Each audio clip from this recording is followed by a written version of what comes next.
আসসালামু আলাইকুম। আজকের ভিডিওতে আপনাদেরকে দেখাবো স্যামসং ইনোভা 10 এই মোবাইলটি কিভাবে ডিসঅ্যাসেম্বলি করবেন এবং কিভাবে সঠিক নিয়মে মোবাইলটি খুলবেন। তো দেখতে পাচ্ছেন যে আমি মোবাইলটি কিভাবে খুলতেছি, আগে ব্যাকসেলটি খুলে নিলাম।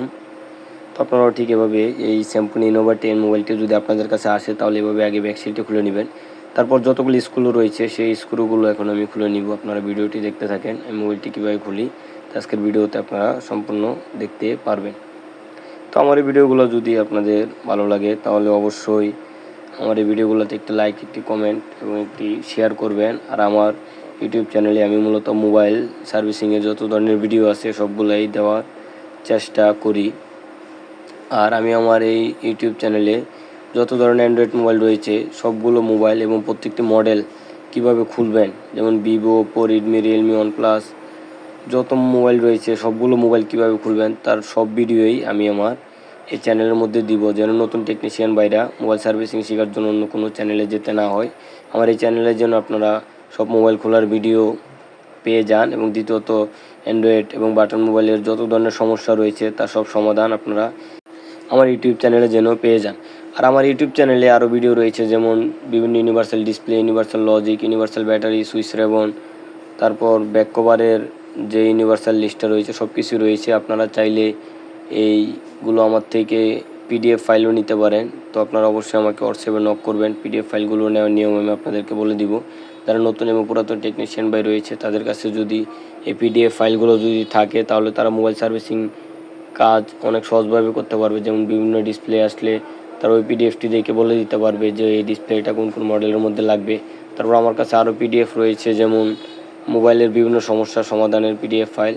তো ওই ফাইলগুলো আপনারা চাইলে আমার থেকে নিতে পারবেন। ওই পিডিএফ ফাইলগুলো যদি নেন তাহলে মোবাইলের যে সমস্যাটি আসবে আপনারাও দেখে পিডিএফ দেখে তারপর সমস্যাটি সমাধান করতে পারবেন। তো দেখতে পাচ্ছেন যে আমি এই মোবাইলটির সিমটি খুলে নিলাম। এখন মোবাইলটির যে কেসিংটি রয়েছে সেই কেসিংটি আমি খুলে নিব। আপনারা অবশ্যই মোবাইলের কেসিং খুলবেন সিমটের পাশ থেকে। তো আপনারা দেখতে পাচ্ছেন যে আমি মোবাইলের কেসিংটি কীভাবে খুলতেছে, আপনারাও ঠিক এভাবে খুলবেন। তারপর যে ফিঙ্গারটা রয়েছে সেই ফিঙ্গারটাও খুব সহজেই খুলে নেবেন যেন ফিঙ্গার ছিঁড়ে না যায়। অনেক নতুন টেকনিশিয়ান ভাই আছেন এই মোবাইলগুলোর কেসিং খুলতে গিয়ে ফিঙ্গার ছিঁড়ে ফেলেন। তো আপনারা অনেক সাবধানতার সাথে মোবাইলের কেসিংগুলো খুলবেন। আর ব্যাটারিগুলো খোলার নিয়ম হলো থিনার দিয়ে তারপর ব্যাটারিটি খুলবেন। তো দেখতে পাচ্ছেন যে আমি মোবাইলের কেসিংটি খুলে ফেলছি, এখন ব্যাটারিটা খুলবো। আর এই ব্যাটারিটি দেখে মনে হচ্ছে আগেও খোলা হয়েছে, তার মানে এটি খুলতে কোনো থিনার প্রয়োগ করতে হবে না। তো দেখতে পাচ্ছেন ব্যাটারিটি খুব সহজেই খুলে আসছে। আর যদি আগে খোলা না থাকে তাহলে অবশ্যই থিনার ব্যবহার করে তারপর ব্যাটারিটি খুলবেন। তো আপনারা দেখতে পাচ্ছেন যে আমি এটি ব্যাটারিটি খুলে নিলাম। এখন যে ডিসপ্লেটি রয়েছে সেই ডিসপ্লেটিও আমি খুলে নিব। আর মূলত এই মোবাইলের ডিসপ্লেটিও আমি পরিবর্তন করব, কারণ আমি প্রত্যেকটি মোবাইলেরই চেষ্টা করি যে খোলার পাশাপাশি ডিসপ্লেও পরিবর্তন করে দেখাই দিই আপনাদেরকে যে মোবাইলের ডিসপ্লে কীভাবে পরিবর্তন করবেন প্রত্যেকটি মোবাইলের। তো দেখতে পাচ্ছেন যে মোবাইলটি আমি যেহেতু ডিসপ্লেটি নষ্ট, এখন আমি ডিসপ্লে ওপেনারটা দিয়ে ডিসপ্লেটি খুলতেছি। তো আপনারা ভিডিওটি দেখতে থাকেন। আর আমার ভিডিওগুলো যদি ভালো লাগে অবশ্যই আমার ভিডিওতে একটি লাইক, একটি কমেন্ট এবং একটি শেয়ার করবেন। আর যারা টিকটক থেকে আমার ইউটিউব চ্যানেলে ভিডিওগুলো দেখেন তারা অবশ্যই ইউটিউবে ঢুকে আমার চ্যানেল মমতা টেলিকম চ্যানেলটি আপনারা সাবস্ক্রাইব করে দিবেন। আপনারা যদি আমার চ্যানেলটি সাবস্ক্রাইব করেন তাহলে মূলত আমি নতুন নতুন ভিডিও করার উৎসাহ পাবো। যেসব নতুন টেকনিশিয়ান ভাই রয়েছেন তারা চাইলে আমার ইউটিউব চ্যানেলের ভিডিওগুলো দেখে মোবাইল সার্ভিসিং কাজ এ থেকে জেড পর্যন্ত শিখতে পারবেন। আমার ইউটিউব চ্যানেলে কিছু প্লে লিস্ট রয়েছে, যে প্লে লিস্টগুলোতে মোবাইল সার্ভিসিংয়ের ভিডিও ক্লাস 1 থেকে রয়েছে। তো আপনারা অবশ্যই আমার ওই ভিডিওগুলো দেখবেন।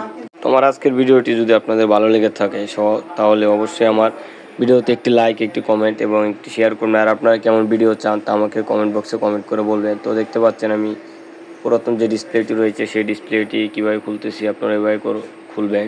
মোবাইল খোলার সময় কোনো তাড়াহুড়ো করবেন না, কারণ মোবাইল সার্ভিসিং কাজ একটু ভুল হলেই কিন্তু অনেক কিছু নষ্ট হয়ে যাওয়ার সম্ভাবনা রয়েছে। যেমন দেখা যায় আমরা অনেক সময় ভালো ডিসপ্লে খুলতে যাই ওসিএ করার জন্য। তো ওই ডিসপ্লেগুলো খোলার সময় যদি আমরা তো একটু টানাটানি করি তাহলে কিন্তু ডিসপ্লেগুলোর রেবন ছিঁড়ে যেতে পারে। যদি ডিসপ্লেগুলো রেবন ছিঁড়ে যায় তাহলে কিন্তু আপনার অনেক পরিমাণে একটা জরিমানা দিতে হবে। তো ভিডিওটি দেখার জন্য অসংখ্য ধন্যবাদ। আসসালামু আলাইকুম।